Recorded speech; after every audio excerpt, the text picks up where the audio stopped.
जी तो dear friends next question देखते हैं जी। पहला एमसीक्यू है जी, Arthur stared at her appalled. तो अपॉल्ड का मतलब है डरा हुआ होना, तो नीचे कौन सा ऑप्शन है जिसका मतलब है डरा हुआ होना? बी ऑप्शन दुरुस्त है, टेरिफाइड। ठीक है जी। दूसरा एमसीक्यू है जी, it was splendid scene. Splendid underline word है, तो इसका मतलब हमने बताना है नीचे कौन सा वर्ड है जो इसका मतलब है स्प्लेंडेड, शानदार, और ग्रैंड, शानदार, बड़ा। ठीक है जी। तीसरा जी, so they seized him. Seized underline word है और सीज का मतलब होता है पकड़ना। ठीक है, अरेस्ट कर लेना। हाँ, तो बी ऑप्शन दुरुस्त है, अरेस्टेड, पकड़ लेना। चौथा एमसीक्यू है जी, all the flesh shall see it together. Flesh का मतलब यहाँ बन रहा है ह्यूमन बींग्स, तमाम इंसान, नस्ल इंसानी। ठीक है। पांचवा एमसीक्यू है जी, he had been roaming. Roaming underline word है। ठीक है, तो रोमिंग का मतलब क्या? रोमिंग का मतलब है आवारागर्दी करना, इधर उधर चलते रहना। ठीक है जी, घूमना। छठा एमसीक्यू है जी, he picks up a discarded newspaper. Discarded का मतलब होता है नज़रअंदाज किया हुआ, यानी कि रिजेक्टेड न्यूज़पेपर। ठीक है, बी ऑप्शन दुरुस्त है। सातवां एमसीक्यू है जी, इट्स एलिप्टिकल विद 14 फीट आना था, 14 फीट डायमीटर। ठीक है, तो एलिप्टिकल अंडरलाइन वर्ड है। एलिप्टिकल का मतलब होता है बैजवी शक्ल का, तो इसका दुरुस्त ऑप्शन आएगा ओवल शेप्ड। ठीक है जी। आठवां एमसीक्यू है जी, वोजक इज़ बिविल्डर्ड। बिविल्डर्ड का मतलब होता है हैरान होना, तो इसका दुरुस्त ऑप्शन आएगा ए जुस एस्टोनिश्ड। नौवां एमसीक्यू है जी हमारे पास, but a jug in a bedroom gently shakes. तो शेक्स अंडरलाइन वर्ड है, तो शेक का मतलब आएगा हमारे पास वाइब्रेट्स, तो डी ऑप्शन दुरुस्त है। ठीक है जी। नेक्स्ट है जी 10वां MCQ, he alighted from. Alighted from का मतलब होता है उतरना, दी हाई हेवन। ठीक है जी, वो ऊपर आसमानों से उतरा हुआ है, आया है। ठीक है, तो अलाइटेड का मतलब है उतरना, तो डिसेंडेड का मतलब है उतरना। ठीक है जी।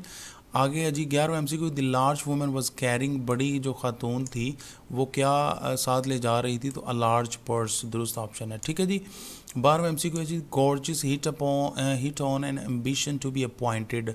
तो वो क्या अपॉइंट होने का, मुंतखब होने का इरादा रखता था? A court acrobat. ठीक है जी। 13वां एमसीक्यू है जी, the boy saved his life by praying to. तो बच्चे ने, लड़के ने किससे दुआ की थी? गॉड ऑलमाइटी, अल्लाह कादर मुतलक से।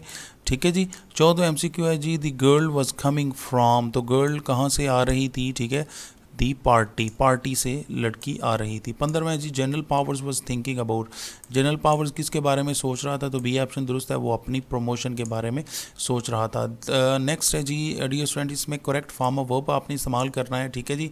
तो पहला जो ऑप्शन है, पहला स्टेटमेंट है वो हम पढ़ते हैं, the Muslims in one God. Muslims plural है, तादाद के लिहाज से एक से ज़्यादा है, लिहाजा जो फेल है उसके आखिर पर SEIS का इजाफा नहीं होगा, ये प्रेजेंट डेफिनेट का सेंटेंस है। ठीक है जी। The Muslims believe in one God. Muslim जो मुसलमान है खुदा में यकीन रखते हैं।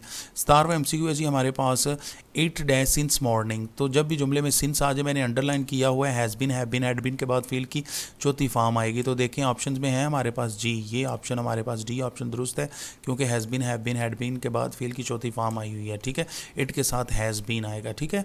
18वां एमसीक्यू है जी, I would have helped him if he had to me. तो इफ़ जुमले में आ जाए तो जुमला कंडीशनल बन जाता है। आप जुमले के एक हिस्से में देखें, वुड हैव हेल्प के बाद, वुड हैव के बाद फिल की थर्ड फॉर्म आई है, तो जुमले के दूसरे हिस्से में हैड के बाद थर्ड फॉर्म आएगी। तो देखें कोई ऑप्शन है? जी, ये डी ऑप्शन है, हैड कम टू मी। ठीक है, हैड कम। ठीक है। 19वां एमसीक्यू है जी, she dash ill for a week. अंडरलाइन करें फार को, जब भी जुमले में फार आ जाएगा और उसके बाद टाइम ड्यूरेशन होगा तो has been, have been, had been के बाद फेल की चौथी फॉर्म आएगी। सिंस और फार का एक ही उसूल है। ठीक है जी। तो कौन सा ऑप्शन दुरुस्त आएगा? डी, हैज़ बिन आएगा, क्योंकि पहले ही she has been ill for a week. Next है जी 20वां, ये प्रोवर्ब है, ये आपने ऐसे ही याद करनी है। A drowning man catches at a straw. वो क्या कहते हैं? डूबते को तिनके का सहारा। तो यहाँ पे क्या आएगा? कैचेस आएगा।